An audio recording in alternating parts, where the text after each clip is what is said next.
This is the second lecture of this week, and what we have been doing is we have been reviewing some of the concepts of complex variable, and those concepts will be using to formulate the elasticity problems, and then subsequently solve them. So today's topic is the integration on complex variable. Now, before that, if you recall, this is if we have a complex plane, this is the complex plane, then that z is any point here z, and that z is written as that's any point on this complex plane is written as that. Now, similarly, we have a complex function. That complex function can be written as a real part and the imaginary part u and v. And we also discussed if this function is analytic function over a domain in a complex plane. Suppose this is the domain in a complex plane, and over this domain this function is over region A, this function is analytic function. Then u and v, they satisfy Cauchy-Riemann equation. And what is that equation? If you recall, that equation is del u del x is equal to del v del y, and then del u del y is equal to minus del v del x. That is the Cauchy-Riemann equation. And we also have seen just as a consequence of this equation, if this equation further extended, then we can show that del 2 u is equal to del 2 v, that is equal to 0, means u and v both are harmonic function. Okay, they satisfy the Laplace equation, and u and v are complex conjugate with each other, right. So, these equation and these properties, this equation is very important in a sense. Just we will demonstrate that through an example before we actually start discussing integration on complex plane. See, if a function is analytic function over a given region A, and then that is represented by real and imaginary part like this, and if you know any one of these, suppose if you know u, then using these relations, Cauchy-Riemann equation, you can determine v, or if you know v, then using this relation you can determine u, right, because they are, that's why they are called harmonic conjugate. They are harmonic functions and conjugate with each other, they are called harmonic conjugate. Let us demonstrate this through one example. Now, take one example. Suppose any function, take any function, any complex function f z, say, that is equal to, we know that u of x y plus I into v of x y, v is the imaginary part. Suppose this function is analytic in a given region, and what is known as u of x y is known as, it is given as, say, y cube minus 3x square y. Okay. Now, the question is then determine v. Okay. That is the problem. Now, what information we have? Information we have is f z is analytic in a given region, that is why they satisfy Cauchy-Riemann equation. Both these functions u and v are harmonic functions, and u v are harmonic conjugate, and this u is given. Okay. Now, let us apply. Let us first see whether they are harmonic function, u is harmonic function or not. Harmonic function is del 2 u del x 2 plus del 2 y del y 2. It will be, if we differentiate it with respect to this, then it will be minus 3 y minus 6 y, and then this is 6. This is 6 y, and then from this also we have plus 6 y. So, this is equal to 0. So, del 2 u is equal to 0, therefore, u is harmonic. That property is being satisfied here. Now, next we have to find out what is v. Now, you know that if we apply the Cauchy-Riemann equation, we know that del u del x is equal to, say, del v del y, that is equal to del u del x. Okay. Now, if we differentiate u with respect to x, then what we have is, okay, you have to go back. Yes. Now, if we differentiate with respect to x, then what we have is minus 6 x y. So, del v del y is equal to minus 6 y. From there, we have v is equal to, then it becomes minus 3 x y square plus some function which is, let us not write f here, because f we are using for different purpose. Let us write a different notation, say phi of y, right. Phi of this is with respect to x, this is integration with respect to y. So, the constant will be it's a function of x. So, this is the expression of v. So, this is we obtained from the first expression of Cauchy-Riemann equations. Now, the second, we know that del v del x is equal to del v del x is equal to minus del u del y. So, let us find out that from this expression, if we get del v del x, so this gives us del v del x is equal to del v del x is equal to minus 3 y square plus phi dash x. Okay.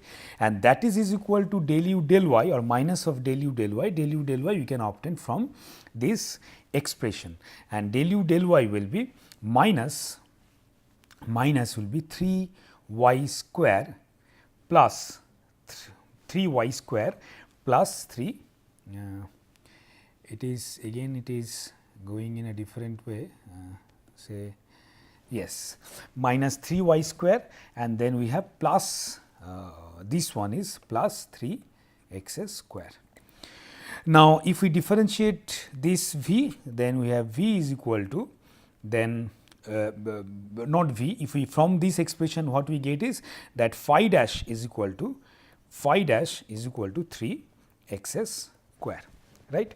Now, if we phi dash is equal to 3 x square, then from this we get phi is equal to, if we integrate it, we get x cube plus c. Now, this c won't be a function of y, because phi, we know the phi is a function of x only. So, c will be constant. So, if phi is equal to this, then if we substitute that phi here, then we have finally v is equal to minus 3 x y square plus phi is plus x cube plus c.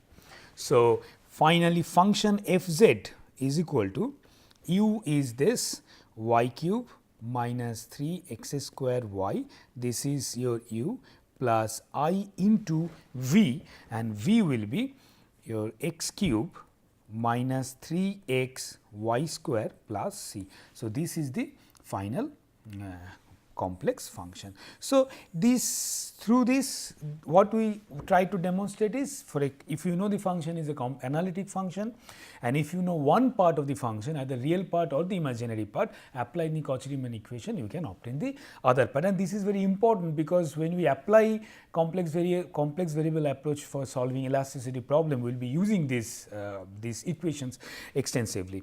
Okay. Now, this was, once this is done, let us move on and then start the actual topic of today's lecture, the integration on complex plane. So, let us start that. So, next is, okay, before we do that, you see there are two important things. Suppose we have 2 points, one point is here, we have a curve like this, okay, and this is one point and this is another point. Suppose this point is say z1 and this point is z2. Okay.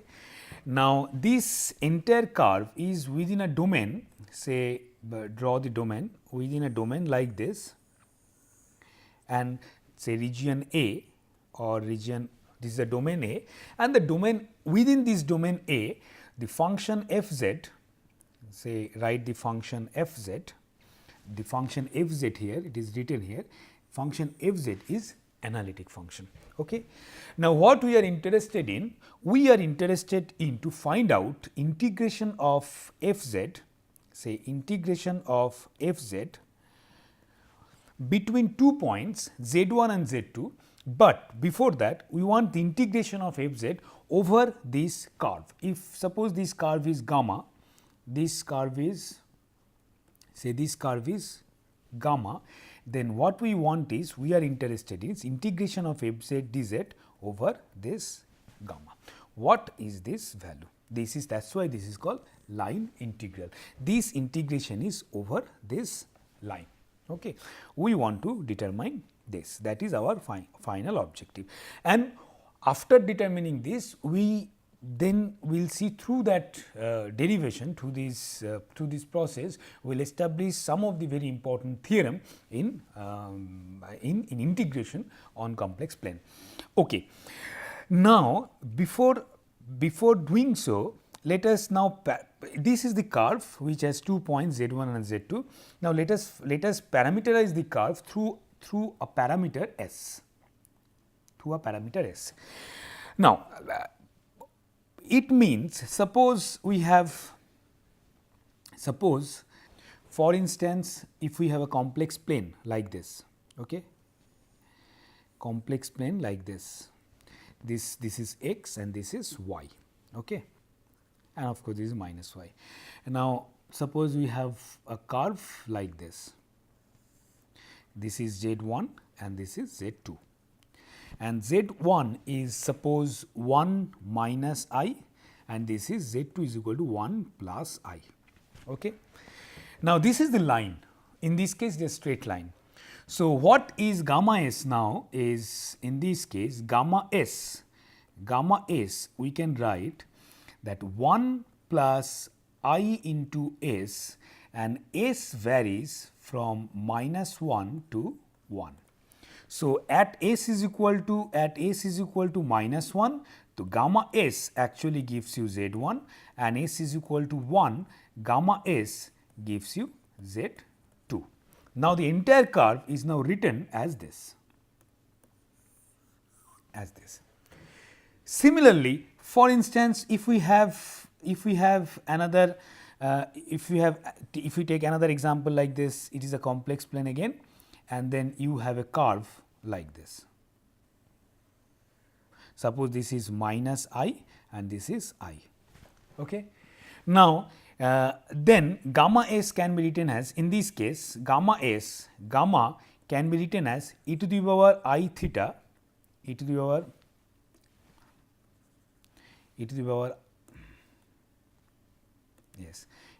I theta, where theta varies from minus pi by 2 to pi by 2.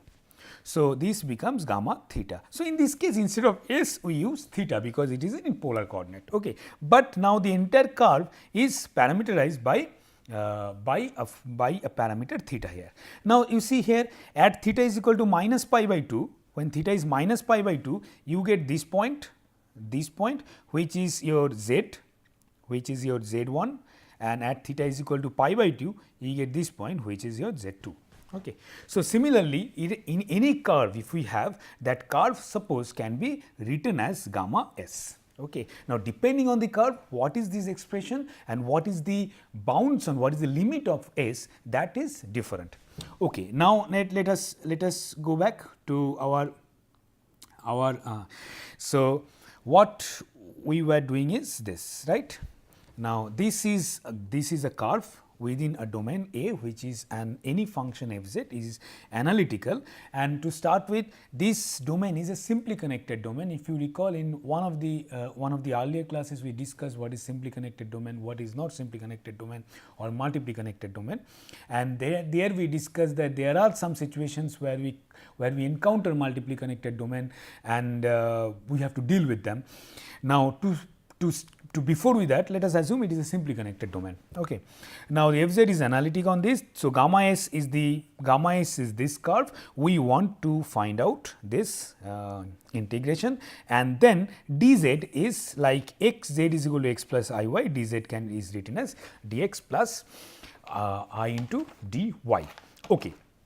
Now, then first you see, and another important thing is, your here s is equal to in this case, say s varies from A to B, like the previous example, s varies from minus 1 to 1 or s varies from minus pi by 2 to pi by 2. In this case, suppose s varies from A to B, with gamma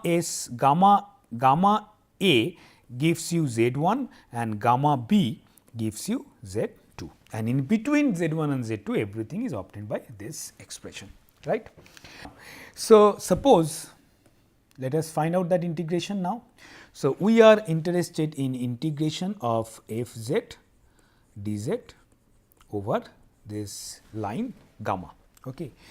Now, this can be written as, say, gamma is a line whose limit is a to b. Now, just the change of variable, here it is written in terms of z. If we write everything in terms of s, following our previous this definition of gamma and z, what we have is, then this expression will be a to b, then f of gamma s into gamma dash s ds. Okay. Let us find out that, see, what is gamma s? Gamma s is equal to, what is gamma, z is equal to what? Z is equal to gamma s, right, which was equal to x plus I y.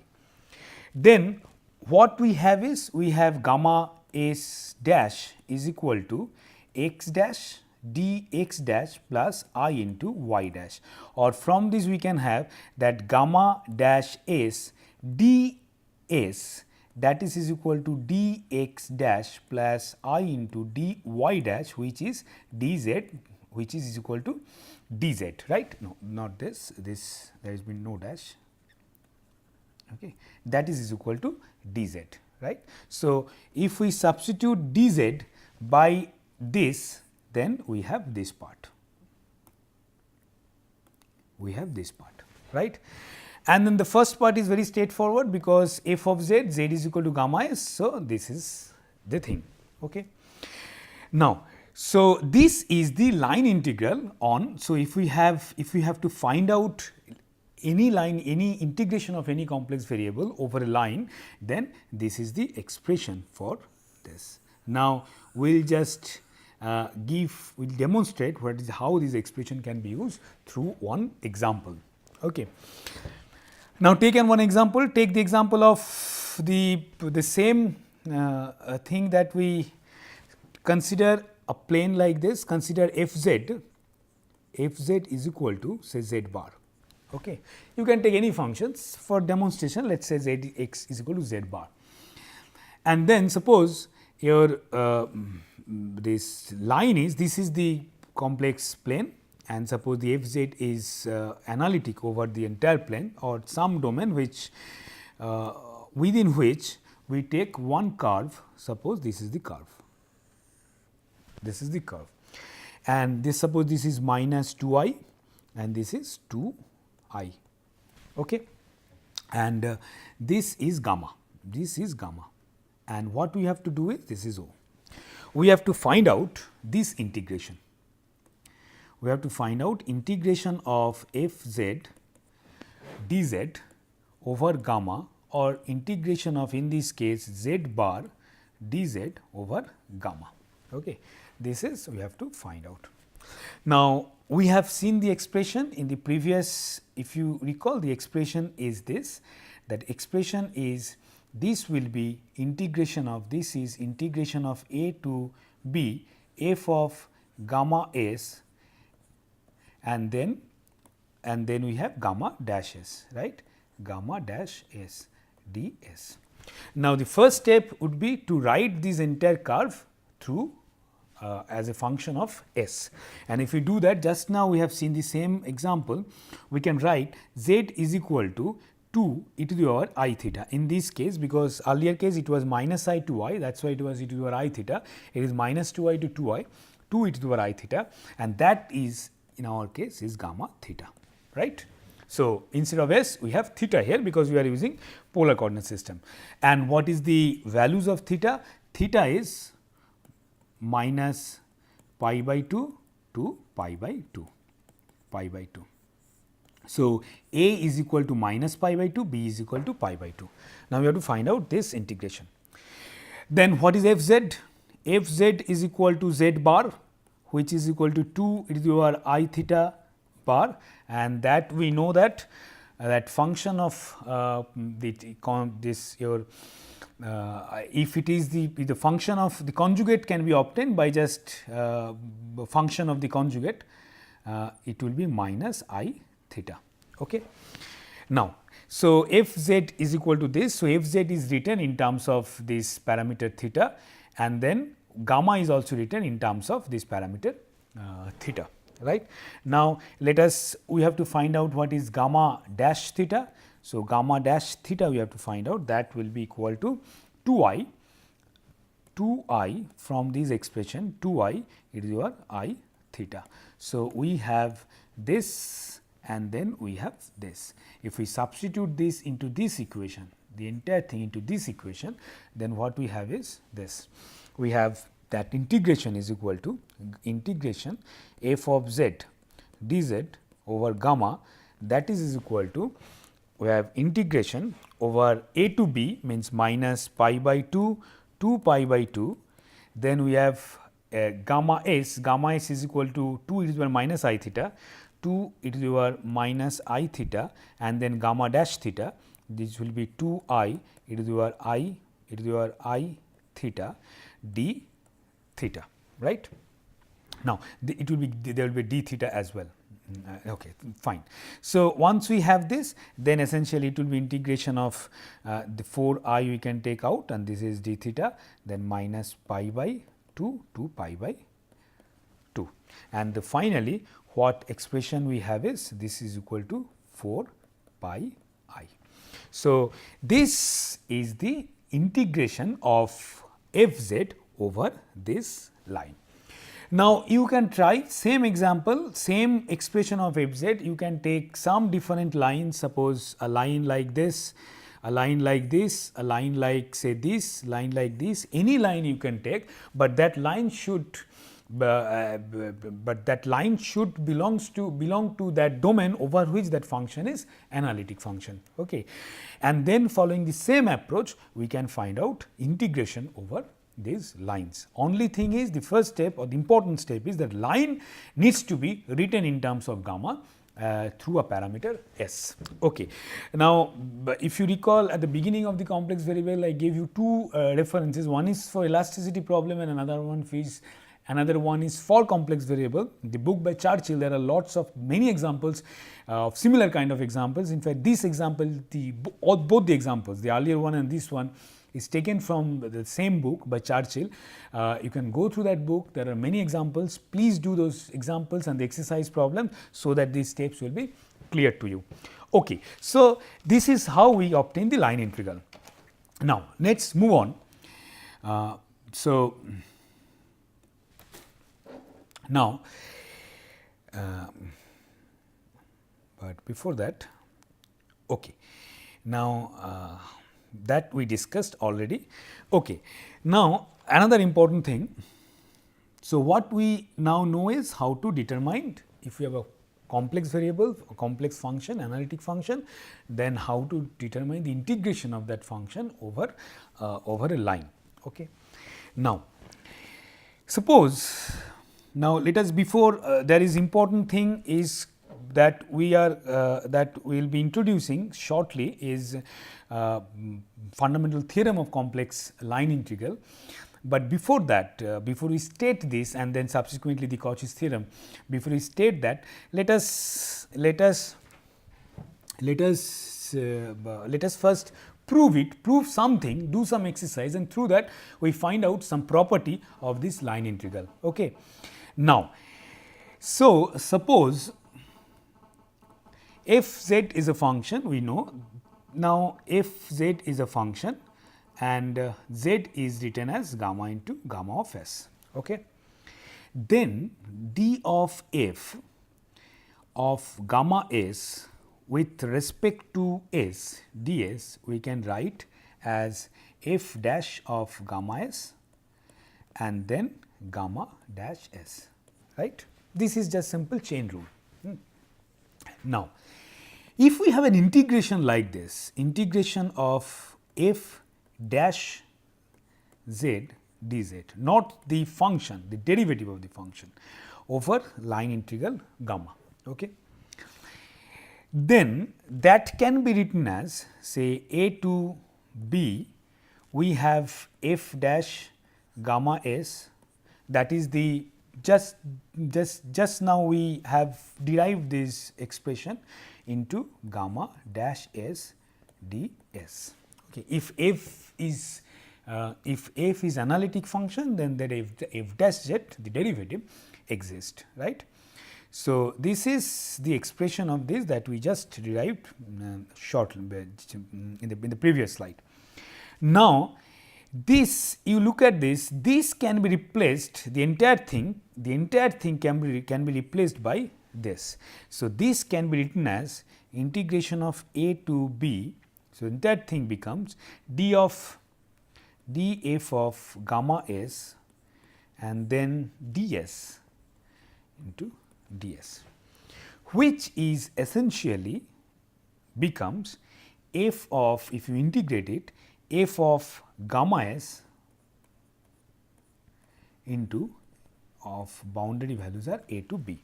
Okay. This eventually becomes f of your b, f of gamma b minus f of gamma a.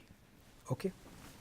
Now, or f of gamma b and gamma b is what? If we recall this expression, this was z1 and this was z2, f of gamma of a was z1 and gamma of b was z2. So, essentially this is equal to, this we get, that is equal to f of z1, f of z2 minus f of z1. Okay. And that is equal to your this expression, integration of f dash z dz over gamma. This is important. This expression is very important. Now, what this expression says? This expression says that if we want to integrate any function, say f dash z over this line, then that is equal to that function evaluated at z2 minus the function evaluated at z1.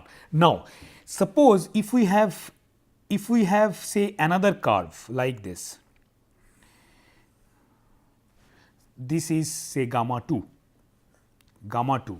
or we can have say another curve like this, which is say gamma 3, or if we have say another curve like this, which is at gamma 4.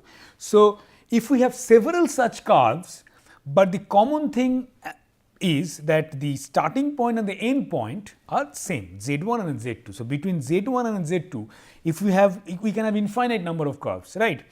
Now, if I have to integrate the same function, the same thing over different paths, but their endpoints are same, z1 and z2, then what does it mean? It means that just now we wrote that integration of f dash z dz over gamma, that is equal to f of z2 minus f of z1. Now, between f z1 and z2, we have many curves, right. We have many curves. So, gamma 1, gamma 2, gamma 3 and so on. So, it means that if we want to integrate over gamma 1 f dash z dz, that is also f of z2 minus f of z1, and if you want to integrate on say gamma 2 of this, that also becomes f of z2 minus f of z1 and so on. Any curve you take, as long as your z1 and z2 are same, then that integration is same. Means that integration, if that function is analytic function on a simply connected domain, then this integration does not depend on their line integration, but this line integration does not depend on which line that integration is performed. As long as the 2 points, end points between 2 points, that 2 points are same for different curves, that this integration is same, and that is called path independence of this line integral, right. So, these integrations are path independent. This can also be stated, the same expression can also be written or stated in a slightly different manner, and this is, suppose take different color.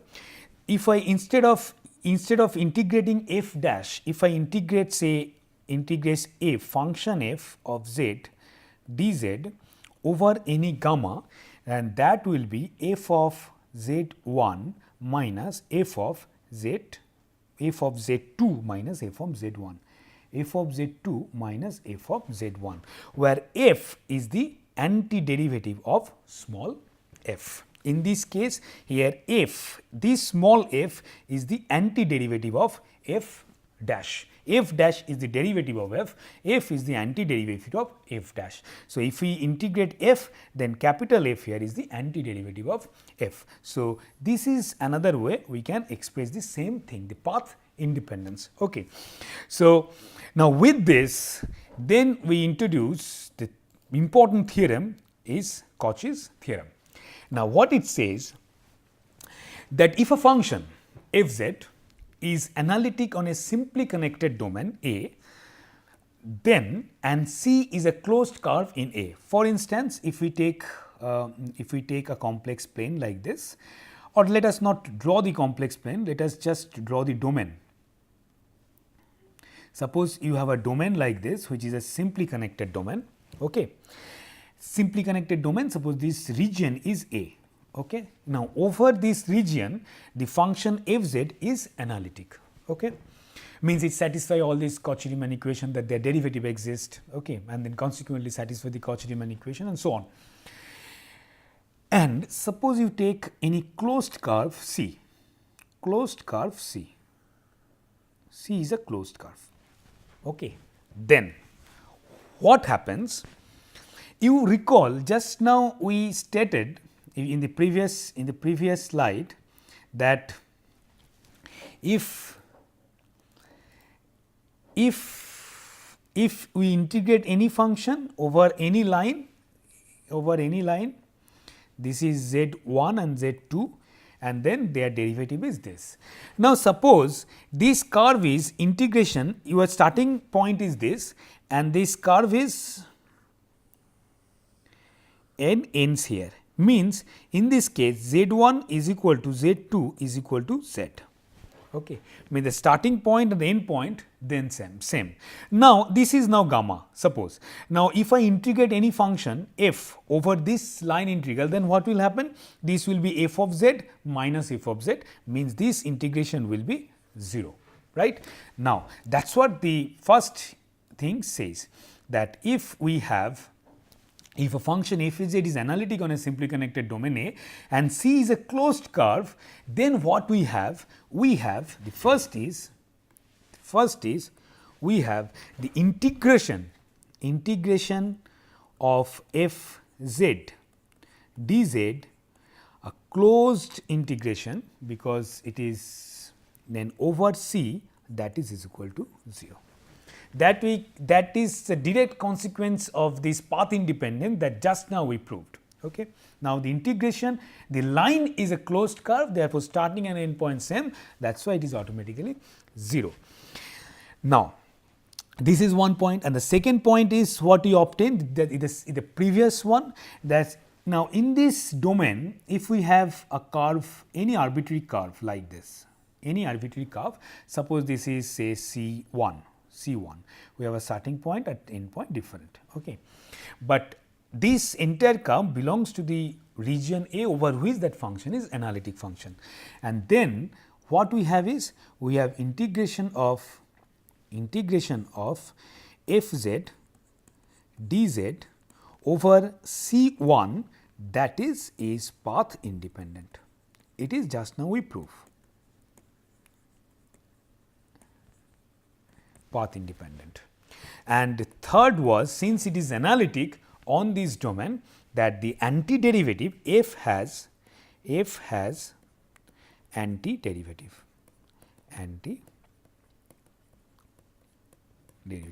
These three is very important. So, this is a direct consequence of f z being an analytic function and then the path independence, but then all these are put together and then finally, we have this outcome from all this exercise. Okay.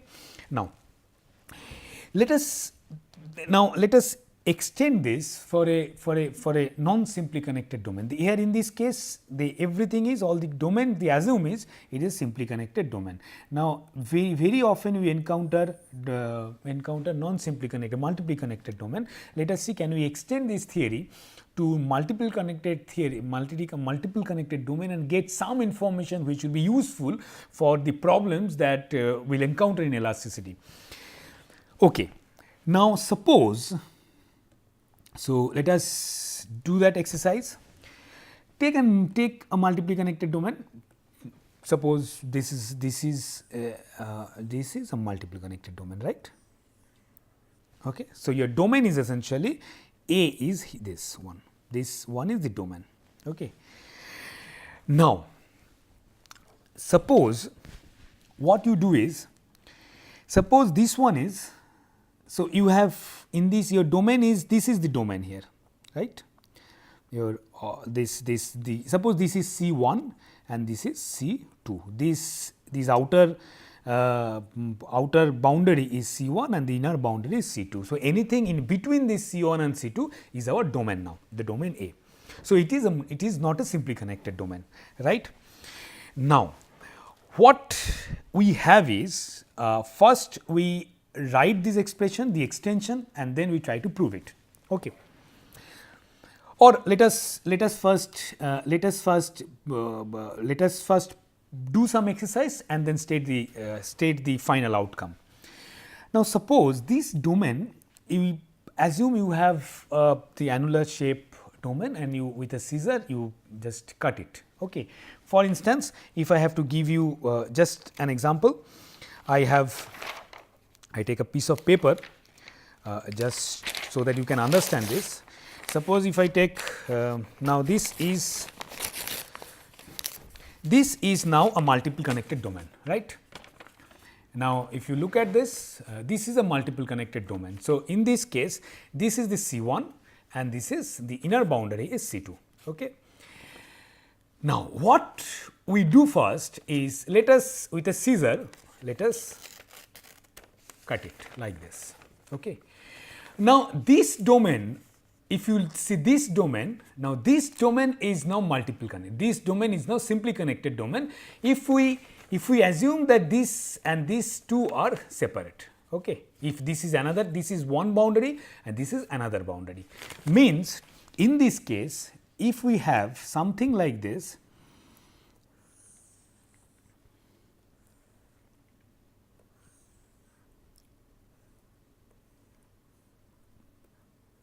for clarity I am showing this space, but it may not be that this is C1 and this is C2. With a scissor we cut it. Now, this domain is now your is now simply connected domain, and suppose this boundary is C3. I do not know, this is sometime.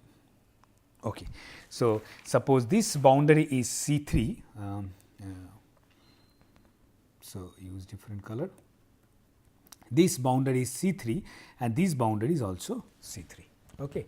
Now, for this domain we have 4 boundaries, one is C1 and C2, and all these boundaries all these boundaries are continuous boundary, of course, and another important thing is the line integral, the line, one property we missed, that the line should be piecewise continuous line, so that the integration exists over that line.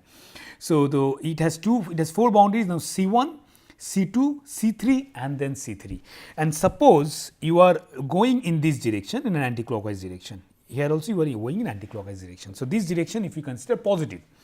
So, the direction is required because when you integrate it, you have to write, you are integrating from which point to which point, either Z1 to Z2 or Z2 to Z1, A to B. Because of that, you are moving in which direction over that line, that direction is important. So, suppose this is the direction we are moving. So, on C1 it is anti-clockwise direction, C2 also it is anti-clockwise direction. Okay. So, C1 it is anti-clockwise direction, and then, but now let us get a function fz. Let us get a function fz which is analytic over this region. Right. Now, what happens then, we know that integration of this function closed. Now, if we integrate over the entire curve, now if you see, without removing your pen on this board, without removing your pen, you can cover the entire boundary, whereas in this case, without removing your pen, you cannot cover the entire all the boundaries. And in this case, you can do that. It is a simply connected domain. Okay. Now, if since these boundaries are continuous, you can integrate over the entire boundary. Suppose you integrate over the entire boundary, then we know dz that is equal to 0. So, that is on entire boundary if I integrate, that is equal to 0. That is the Cauchy's theorem. That is now we discussed. Right. Now the boundary C has now 4 parts. One is C1, C2, C3 and another one C3.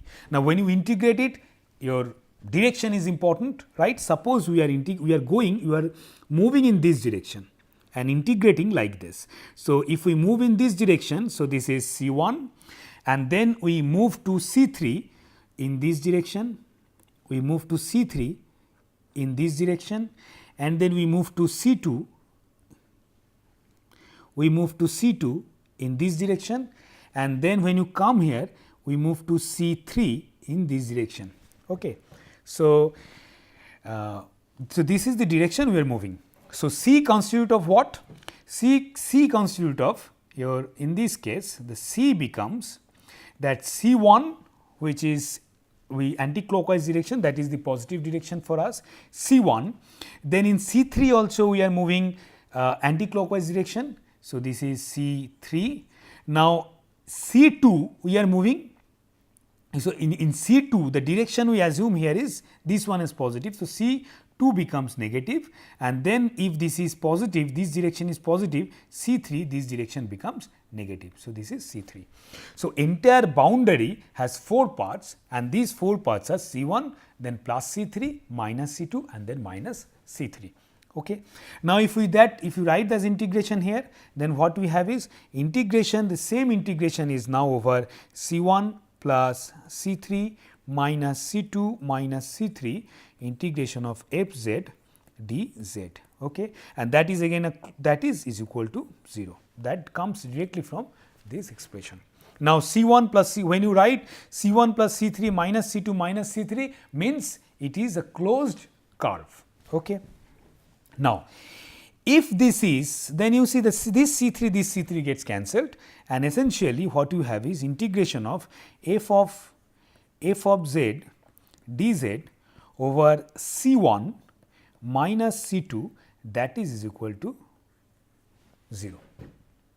Or you can further write it f of z, integration of f of z over C1 dz, that is equal to integration of f of z of dz over C2.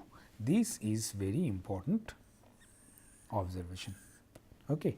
Or this is also very important observation. Okay. So, we will be using this observation when we actually derive these equations, but as I said, we have tried to extend the Cauchy's theorem for a multiply connected domain and get some information out of it, some properties out of it, so that that property can be used in some way while formulating the problems in elasticity. Now, so we stop here today. Next class what we do is we'll discuss a very important concept called okay, before that another important extension. This extension is suppose if you have we are not going to prove this, that you can get prove in any book on complex variable. If a function fz is analytic everywhere within and on a closed curve, if you have a closed curve and within every point in this closed curve and on that curve, if any function fz is analytic, and suppose f z0 is any point, and z0 is any point in the interior of C, this is C, this curve is C, and interior of this C there is a point z0, then we can write f z0 as this. Okay. This also will be using while we express any function in terms of their at a given point. So, this we are not going to prove, but as I said, proof is available in the book. Please go through them. Okay, so we stop here today. Next class what we do is, next class we discuss an important concept called conformal mapping. If you recall, in the week when we discussed plane states and plane state problem, there we solved some problems like we have an infinite plate with a circular hole, and then plate is subjected to some in-plane loading, right? And how we solve them. We solve that we try to find out the solution using polar coordinate system. Now, if a plate is circular, if the hole is circular plate, then yes, it is very straightforward. You can say that at r is equal to something, at r is equal to the radius of the hole, your stresses are defined. So, all that entire curve can be defined very easily. But then if it is not a circle, if it is a different shape as an ellipse or other shape, then that applying that boundary conditions or the writing the equations may not be that straightforward. There we have a concept called mapping. Mapping is then what we do is we try to project all these. If you have a different arbitrary shape, for instance an ellipse, then we try to project it on a circle, and when we project it, we define a map, a transformation between a circle and an ellipse. Then we know how to apply equations for a circle, and then we use the same concept along with the projection. We'll write the equations for an ellipse, the governing equations for an ellipse. Okay, it has been too much verbose, but next week when we start conformal mapping, we'll start with this example, we'll set the motivation and then see what is conformal mapping. With this, thank you, but before I leave, as I said, because of the time constraint, we cannot solve many problems, numerical problems in the lecture, but you must refer to book on complex variable or book on elasticity. There are many exercise problems are given, many example problems are given, all the detailed proof of all this theorem that we discussed today, they are given, and their extensions and their physical interpretation, every discussion is given there. You please go through them and make yourself comfortable with all this concept. Okay, with this I stop today. See you in the next class. Thank you.